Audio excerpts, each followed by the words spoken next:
Kita bertemu lagi kawan-kawan, saya Isabel Evans. Kawan-kawan sedang menonton rancangan majalah moral. Rancangan yang bukan sahaja membantu sistem pembelajaran pendidikan moral, malah juga menghiburkan. Dan saya Natasha Wu. Kawan-kawan, sedar tak sedar kami berdua sudah bersiaran selama 11 minggu berturut-turut. Yalah, selama 11 minggu ni telah pelbagai isu yang kami kemukakan, berbagai-bagai lokasi yang telah kami jelajahi dan pelbagai pengalaman yang kami perolehi. Dan minggu ini juga tidak kurang hebatnya. Kami berdua sekarang ini sedang berada di Taman Burung Kuala Lumpur, taman penjagaan dan perlindungan yang terbesar di rantau ini. Lokasi Taman Burung Kuala Lumpur ini dipilih kerana bersesuaian dengan topik kita pada minggu ini, iaitu lumba haram. Apa kaitannya lumba haram dengan burung? Tak masuk akal lah Isabel ni. Betul tak kawan-kawan? Asal tak masuk akal. Cuba lihat burung yang berterbangan dekat sini. Sungguh cantik dan bebas sekali. Mereka seolah-olah berlumba-lumba secara bebasnya.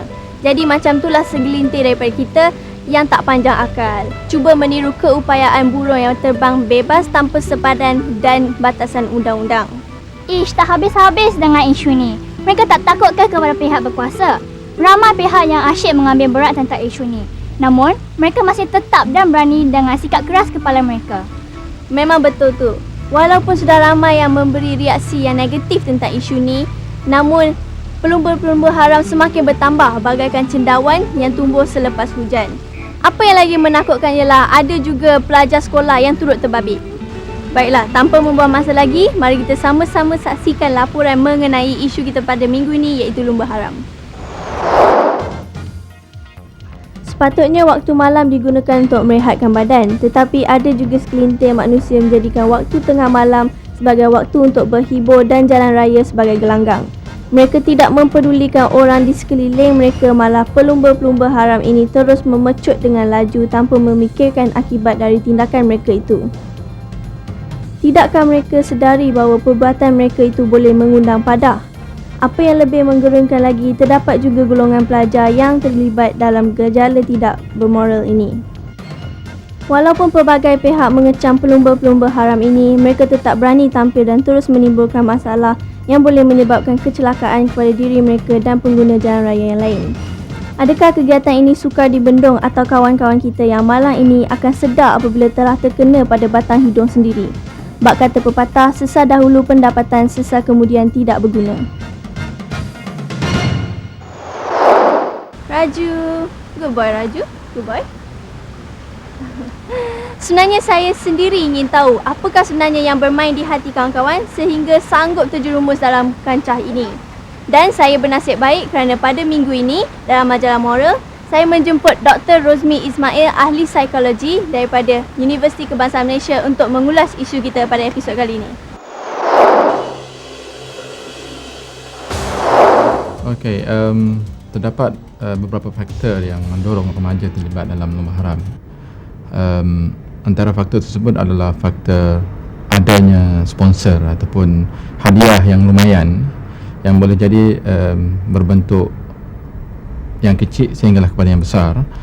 Ia boleh bermula dengan sebotol arak, puluhan ringgit, sebiji pil ecstasy sebagai contohnya, ataupun juga seorang wanita. Mungkin juga boleh jadi sebuah motosikal yang dicuri, ya.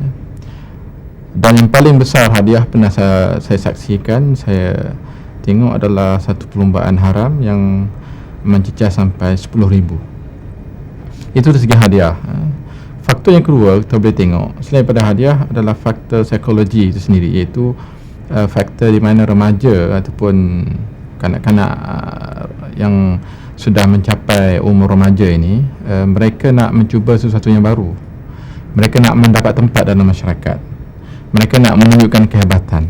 Kalau orang lain boleh tunjuk kehebatan, kenapa mereka tak boleh? Jadi salah satu cara yang mereka lakukan adalah menunjukkan kebolehan diri dia dengan melakukan benda-benda yang haram lah.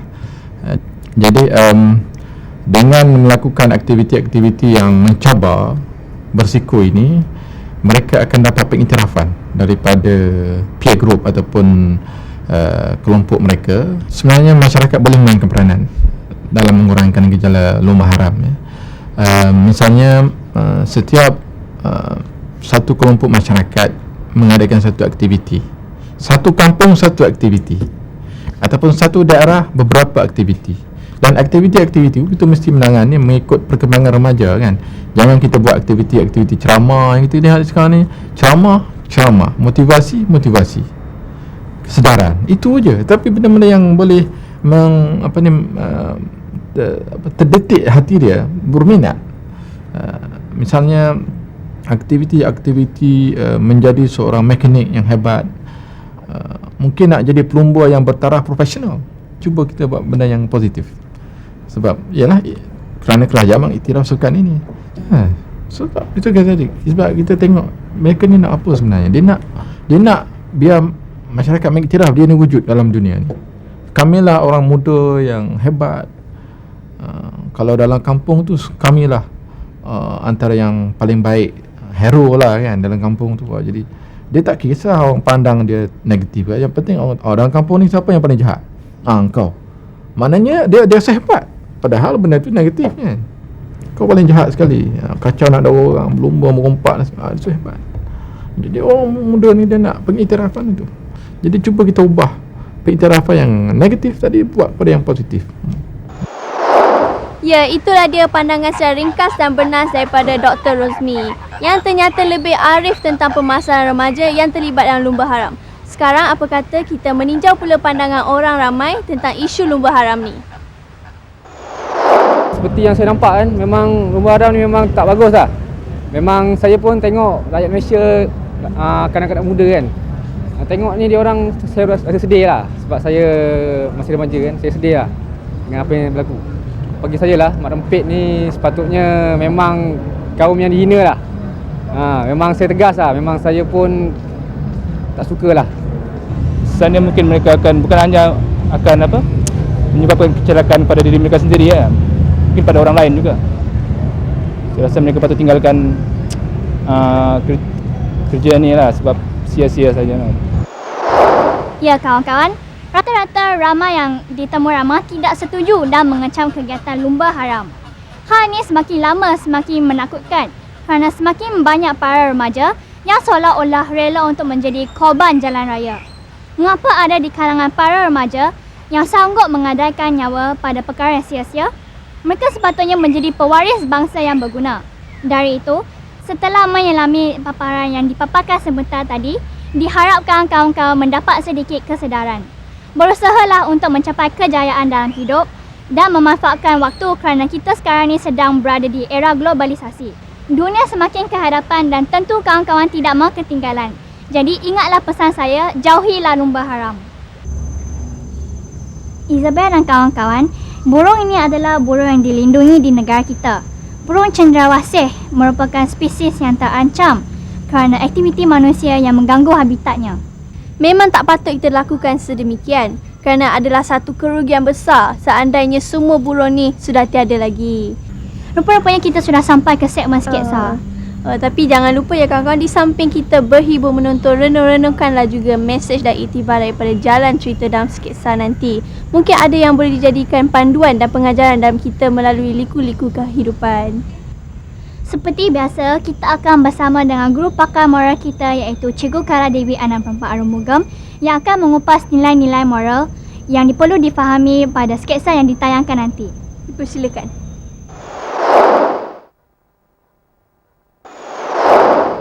Weh, ni batu ni air dalam lah.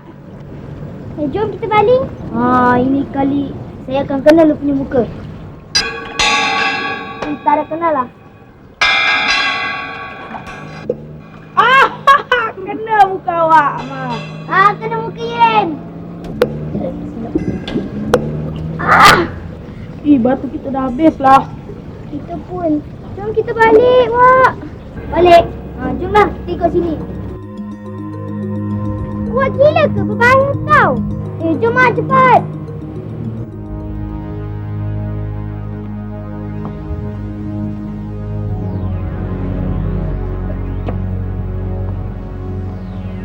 Abu, jomlah Abu.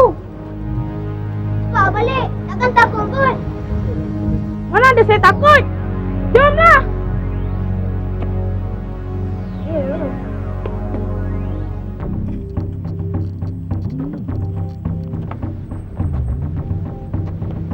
Cepatlah Abu.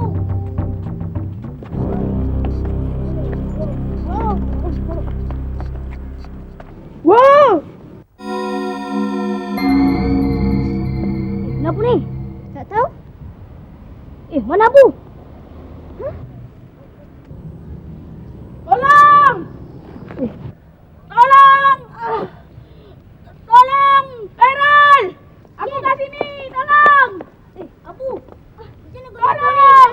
Saya cakap banyak tarik! Tolong berat. Awak pergi sana. Tarik kuat-kuat lah! Berat lah. Kaki aku sakit! Apa yang terjadi? Kejap. Okey. Tarik! Aku sakit ni! Aku dah tak tahan lagi lah. Macam mana ni? Aku tak tahu. Saya budak kecil lagi. Kamu jaga dia. Saya pergi panggil cikgu. Panggil cikgu? Alamak. Biar esok mesti kena denda punya.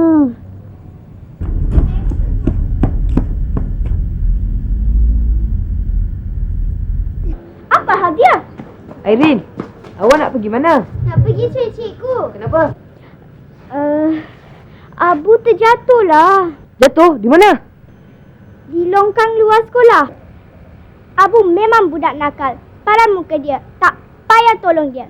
Jom abang pergi balik. Nadia, tak baik cakap macam tu tau. Airin, cikgu semua dah balik. Apa kata kita saja yang tolong dia? Baiklah. Cepatlah, marilah.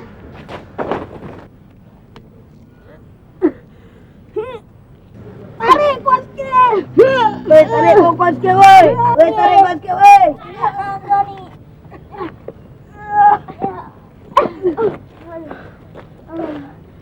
Aduh, letih lah.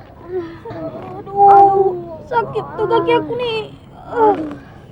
Macam mana boleh jatuh ni, Abu? Kan cikgu dah kata, jangan main dekat longkang. Jom kita hantar dia balik ke rumah. Aduh, kaki aku sakit ni. Baik-baik, Abu. Aduh. Kaki aku. Cepatlah sikit. Sekejap lah, penat ni. Banyak barang. Aduh, Banyak betul barangnya. Mak! Hai, kenapa ni Abu? Tak ada makcik. Tadi Abu terjatuh ke dalam longkang. Abu, awak main kat tepi longkang lagi? Hanif ni baik makcik. Dia tolong Abu. Oh, ya ke? Duduk dulu, makcik buatkan minuman. Tak payahlah makcik. Kami semua dah lambat ni. Kami takut mak kami risau. Awak semua ni memang budak yang baik hati. Terima kasihlah. Abu ucapkan terima kasih pada kawan-kawan. Terima kasih kawan-kawan. Sama, kami balik dulu ya. Abu. Abu. Terima kasih. Apa khabar para pelajar? Cikgu harap para pelajar tidaklah nakal seperti kawan-kawan kamu dalam cerita moral yang telah disaksikan sebentar tadi.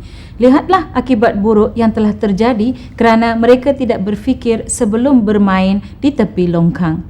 Baiklah para pelajar, cerita moral kita pada kali ini merujuk kepada nilai rasional, iaitu satu lagi nilai yang terdapat dalam bidang perkembangan diri. Nilai rasional bermaksud boleh berfikir berlandaskan alasan dan bukti yang nyata dan dapat mengambil tindakan berasaskan pertimbangan yang wajar. Dalam cerita moral kita kali ini, Abu dan rakan-rakannya telah bertindak tidak wajar dengan tidak mendengar nasihat guru mereka supaya jangan bermain di kawasan yang berbahaya. Akibatnya, Abu tergelincir dan terjatuh ke dalam longkang. Lututnya pula tercedera. Nasib baiklah ada rakan-rakannya yang sanggup membantu. Jika tidak, mungkin dia terpaksa duduk di situ sehingga bantuan tiba. Abu dan kawan-kawannya memang tahu perbuatan mereka itu berbahaya, tetapi tidak bertindak dengan bijak. Ya para pelajar, setiap keputusan atau tindakan yang akan kita ambil mestilah berlandaskan alasan dan bukti yang nyata. Janganlah kita bertindak mengikut perasaan semata-mata. Sebagai contoh, sekiranya kamu diajak oleh rakan-rakan untuk ponteng sekolah atau berlumba haram, senaraikanlah dahulu baik buruk tindakan itu. Cikgu pasti jika kamu berbuat pertimbangan yang wajar, kamu akan mendapati banyak keburukannya jika kita ponteng sekolah. Misalnya, melanggar peraturan sekolah, boleh ditangkap kerana melepak dan hilang kepercayaan ibu bapa terhadap kita. Berlumba haram pula boleh membawa maut kepada diri kita dan diri orang lain. Kita juga boleh ditangkap dan dipenjarakan. Ingatlah para pelajar, kita patut membuat pertimbangan yang wajar dan berupaya membuat penaklukan apabila membuat keputusan. Masa depan terletak di tangan kita sendiri. Pilihlah jalan yang terbaik dan diredai supaya hidup kita sentiasa ceria. Baiklah, sehingga bertemu lagi dalam rancangan yang akan datang, cikgu ucapkan selamat maju jaya. Sekian, jumpa lagi.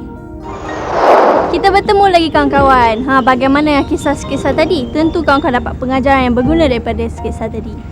Kali ini kita dalam segmen bercerita. Melalui segmen ini kita akan mendengar kisah tauladan dengan gaya dan kreativiti oleh rakan kita sebentar nanti. Hari ini giliran Sarah Chen untuk menyampaikan ceritanya yang bertajuk Kuda yang Ingin Membalas Dendam.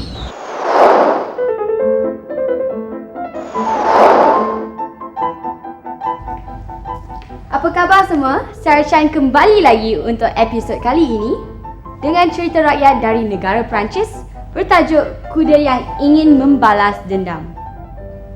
Pada masa dahulu, ketika manusia masih bergantung kepada buah ok untuk menyara hidup, kuda bukanlah binatang yang perlu bekerja untuk manusia. Kuda, keldai dan bagal adalah sama seperti binatang-binatang yang lain. Mereka semuanya tinggal di dalam hutan.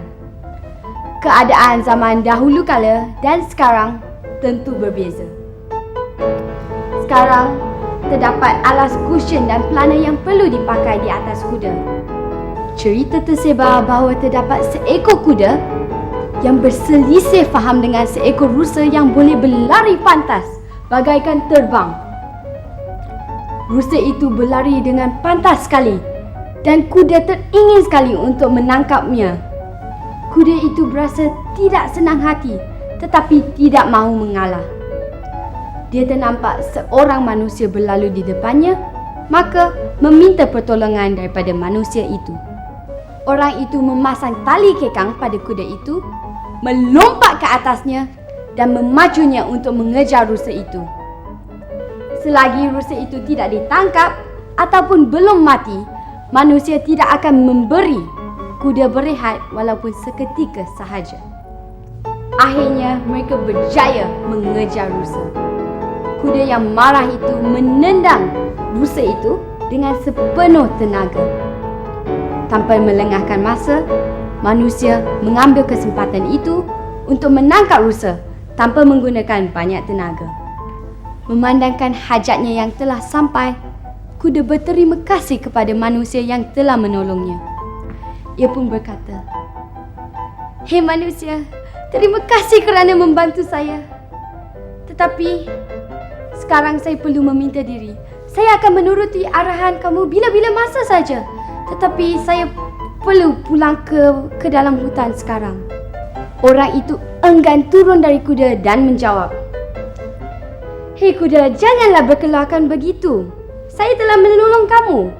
Dan dengan ini, saya telah jelas dengan kegunaan kamu kepada kita.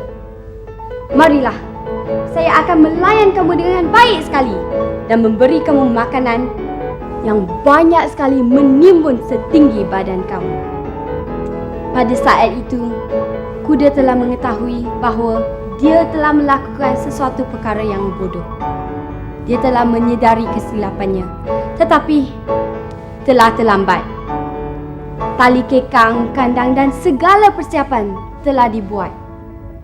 Kuda kini terpaksa menolong manusia menyara hidup mereka. Kuda berasa menyesal lalu berkata, "Hai, kandang kuda seselesa mana pun, makanan sesedap mana pun, apa gunanya sekarang? Saya telah hilang segala-galanya." Sekiranya kuda dapat menahan perasaannya ketika disakiti, keadaan tidak perlu berakhir dengan begitu menyayat hati.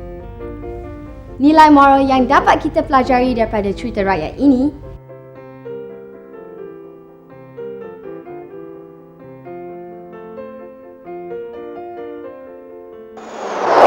burung tiang masa boleh bertutur kan? Cuba bagi tahu kawan-kawan di rumah siapa yang menjadi pilihan bagi segmen breaker kita. Cakaplah. Kenapa tak bercakap? Tak apalah, kita saksikan sama-sama sekarang. Seorang jago kejohanan badminton negara.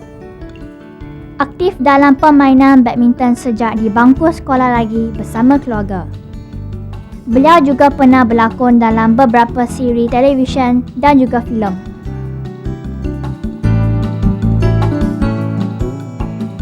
Beliau ialah Rashid Siddiq.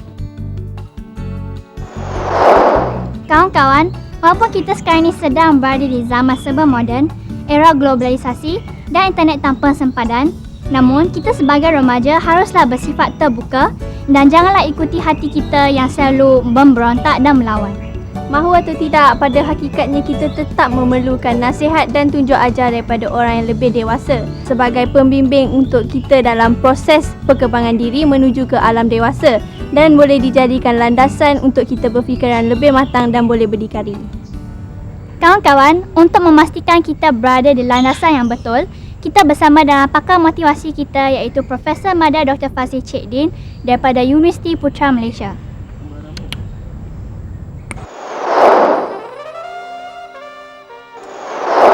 Toleransi adalah merupakan sesuatu tingkah laku yang dikeluarkan oleh individu apabila dalaman dirinya adalah sesuatu yang seimbang.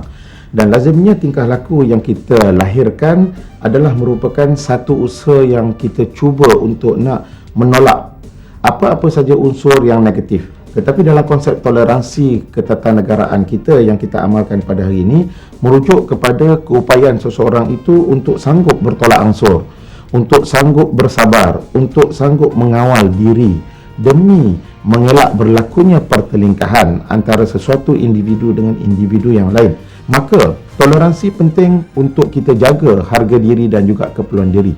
Seorang individu itu kena ada toleransi supaya dia dapat jaga harga diri dan juga kepada keperluan-keperluan diri.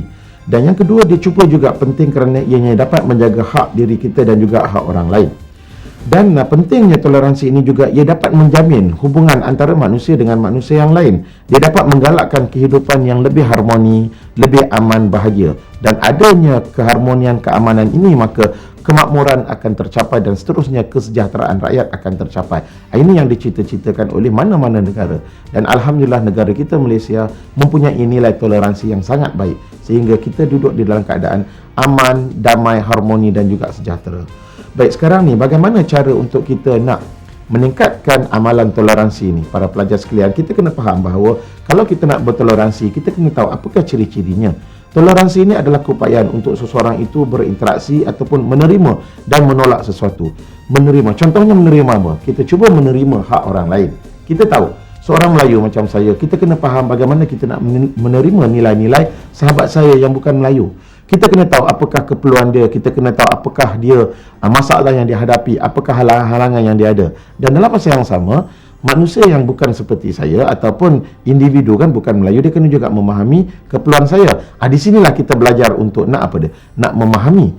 Dan akhir sekali kita rujuk kepada bagaimana kita nak cuba nak menerapkan nilai toleransi ini di dalam masyarakat kita seharian. Memang betul para pelajar sekalian, di dalam masyarakat yang pelbagai kaum, toleransi adalah tonggak kepada kesejahteraan, tonggak kepada keharmonian. macam mana kita nak membawanya? Di dalam diri, di luar sana, kita dapati bahawa kalau kita mengamalkan toleransi di dalam masyarakat yang pelbagai kaum, kita perlu belajar. Contohnya macam hari ini kan, kalau pelajar Melayu kena keluar daripada sekolah, daripada ruang sekolah, ruang rumah untuk mencari rakan-rakan bukan Melayu, dan juga rakan-rakan bukan Melayu masyarakat Cina kena keluar pada hari ini daripada rumah, daripada sekolah yang berbudayakan Cina untuk keluar memahami apakah kehendak dan keperluan orang Melayu, dan juga masyarakat India dan juga masyarakat-masyarakat yang lain, Kadazan, Dusun, Iban dan sebagainya. Dengan cara kita keluar daripada kompong kita, memahami orang lain, barulah kita tahu apakah keperluan orang lain, supaya kita dapat belajar menerima hak dan juga keperluan orang lain, dan dalam masa yang sama kita dapat mengawal hak dan diri kita dengan tujuan untuk nak mewujudkan keharmonian. Itu yang kita lihat kepada toleransi itu sendiri. Bermakna toleransi itu adalah sesuatu yang sangat penting di dalam kehidupan masyarakat kita pelbagai kaum. Itulah dia. Bagaimana dengan ulasan itu tadi? Tentu kawan-kawan telah jelas telah diberi penerangan oleh Profesor Madya Dr. Fazil Cik Din. Kawan-kawan, banyak-banyak burung. Burung ini adalah kegemaran saya. Burung ini adalah burung hantu. Saya sukakan burung ini kerana ia aktif pada waktu malam. Matanya besar terbiak. Kawan-kawan, inilah dia burung yang terkenal dan antara yang terpantas, iaitu burung helang. Tetapi kawan-kawan jangan pula ingin melawan kepantasan burung ini dengan berlumba haram, memecuk motosikal di luar kawalan. Kerana keseronokan itu hanyalah seketika, tetapi pada yang menanti amat tak boleh digambarkan. Betul apa yang dikatakan oleh Isabel. Keseronokan berlumba haram hanyalah seketika, tetapi bahaya yang menanti amat menggerunkan. Natasha, ni saya nak ceritakan ni satu cerita ni. Dulu saya pernah ke hospital dan ada sebuah ambulans ni masuk ke bahagian kecemasan dengan pantas. Kaki tangan hospital dengan segera ke sana, dan dengan jelasnya saya dapat melihat seorang lelaki remaja berlumuran darah. Kedua-dua kakinya terputus dan mukanya hancur sampai tak dapat cam lagi rupa parasnya. Ngerinya. Betul tu, dan masih jelas di mata saya bagaimana ratap tangis ibu remaja itu apabila mengiringi anaknya yang sedang koma ke bilik kecemasan. Yang pastinya remaja tadi itu akan mengalami kecacatan kekal kalau hidup pun tanpa kedua-dua belah kakinya. Aduh. Kawan-kawan, ambillah iktibar daripada apa yang berlaku. Hentikanlah lumba haram ni yang tidak ada faedahnya. Jadilah orang yang berguna kepada keluarga, bangsa dan negara. Diharapkan kawan-kawan memahami setiap pendekatan yang cuba kami paparkan dalam rancangan ini. Sehingga berjumpa lagi.